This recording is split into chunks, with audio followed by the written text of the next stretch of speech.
दोस्तों, अगर आप भी किसी अमीर आदमी को देखते हैं तो वह शेयर मार्केट में पैसा ज़रूर इन्वेस्ट करता है और इसी कारण से उसके वेल्थ का मेजर पोर्शन शेयर मार्केट से ही आता है। शेयर मार्केट बहुत रिस्की है, पर ये उन्हीं लोगों के लिए है जो यहाँ सिर्फ जुआ या भाग्य आजमाने आते हैं। यदि आप सही एजुकेशन और सही अप्रोच के साथ शेयर मार्केट में इन्वेस्ट करते हैं तो वेल्थ क्रिएशन और अमीर बनने का इससे आसान तरीका शायद ही कोई हो। हम मिडिल क्लास लोगों के पास पैसा होने के बावजूद हम शेयर मार्केट में इन्वेस्ट नहीं करते हैं क्योंकि हमारे किसी करीबी को लगता है कि ये बहुत रिस्की है। हमें इन्वेस्ट करने से ज़्यादा सिक्योर सेविंग करना ज़्यादा पसंद है और इसी कारण से हम अमीर नहीं बन पाते हैं।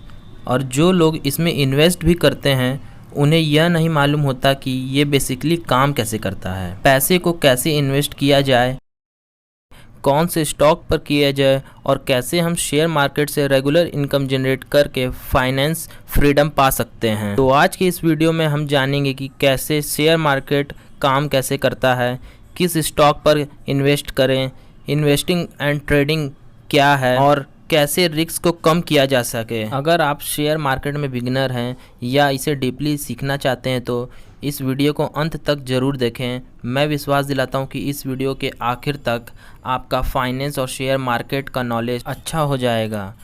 दोस्तों, जाहिर सी बात है कि किसी बिजनेस को चलाने के लिए पैसों की ज़रूरत होती है, तो एक कंपनी इन पैसों को पाने के लिए बैंक से लोन लेती है या फिर इन्वेस्टर को अपनी कंपनी का कुछ हिस्सा देकर फंड लेती है, या फिर सबसे आसान तरीका अपनी कंपनी का आईपीओ निकालकर शेयर को बेच सकती है। ऐसा करने पर उस कंपनी के डेब्ट फ्री रहने में मदद मिलती है और कंपनी का टोटल डिसीजन लेने का पावर कंपनी के मालिक के पास होता है।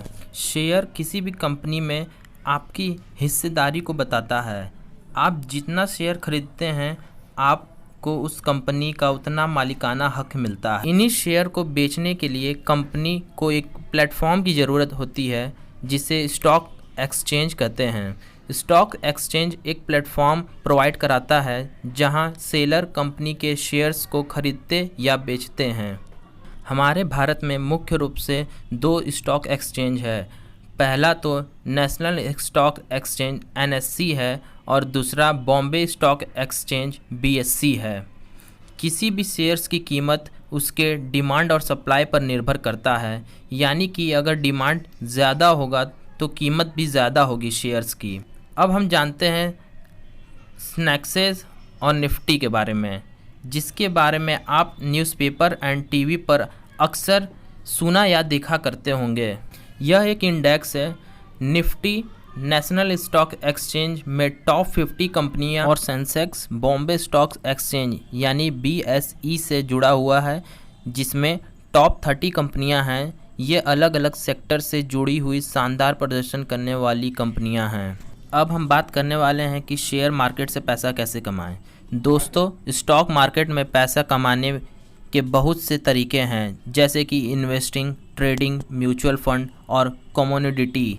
उसी प्रकार से म्यूचुअल फंड में आप इनडायरेक्ट वे में इन्वेस्ट करते हो किसी फंड मैनेजर द्वारा। इन्वेस्टिंग एक लॉन्ग टर्म प्रोसेस है जिसमें लो रिस्क और हाई प्रॉफिट होता है, और ट्रेडिंग एक शॉर्ट टर्म प्रोसेस है जिसमें हाई रिस्क और हाई प्रॉफिट होता है। और गोल्ड, सिल्वर, लैंड में इन्वेस्ट करने को कमोडिटी कहते हैं। ये सब में एक चीज़ कॉमन है कि कम प्राइस पे खरीदना तथा अधिक प्राइस पे बेचना। यदि एग्जाम्पल के तौर पे बताऊं तो जैसे मैंने किसी शेयर को 50 रुपये में ख़रीदा और जब शेयर की कीमत 100 रुपये हो गई तो बेच दिया, जिसका मतलब मैंने 50 रुपये का प्रॉफिट पाया। यदि मैंने 1000 शेयर खरीदे होते तो मेरा टोटल प्रॉफिट 50,000 रुपये होता।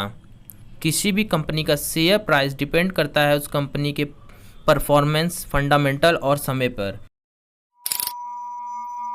यदि आप सही से किसी कंपनी के फंडामेंटल को एनालिसिस करते हैं और उस कंपनी में इन्वेस्ट करते हैं तो बहुत ज़्यादा चांसेस है कि आप अच्छे प्रॉफिट बना सकेंगे। तो दोस्तों, बात करते हैं कि आप स्टॉक मार्केट से पैसे कैसे कमा सकते हैं। एज अ बिगनर आपको लो रिस्क ऑप्शन चुनना चाहिए, मतलब आप इन्वेस्टिंग करो ना कि ट्रेडिंग। क्योंकि हमें नहीं पता कि किस स्टॉक की कीमत कब बढ़ेगी और कब घटेगी। एज अ बिगिनर हम अपने पैसे को 5 से 6 साल के लिए इन्वेस्ट करेंगे, क्योंकि इतने बड़े टाइम में कोई भी अच्छी कंपनी ग्रो ही करेगी। इतने से टाइम पीरियड में कोई भी अच्छी कंपनी 200% तक का प्रॉफिट दे सकती है। साथ ही वह कंपनी डिविडेंड हो तो मंथली इनकम भी देगी। किसी भी कंपनी का शेयर लेने से पहले हमें उस कंपनी का एनालिसिस करना चाहिए।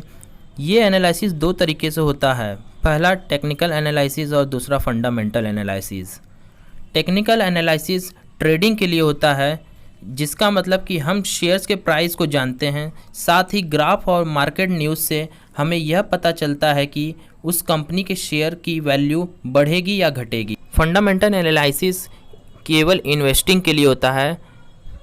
फंडामेंटल एनालिसिस का मतलब है कि हम कंपनी का पूरा डिटेल जानते हैं, जैसे कि कंपनी क्या प्रोडक्ट बनाती है, उसके प्रॉफिट क्या है, रेवेन्यू क्या है, कैश फ्लो, डेबिट, आरओई क्या है। आज के लिए वीडियो इतना ही। अगर आप स्टॉक मार्केट में एंट्री करना चाहते हैं तो आपको अपने डीमैट अकाउंट ओपन करना होगा।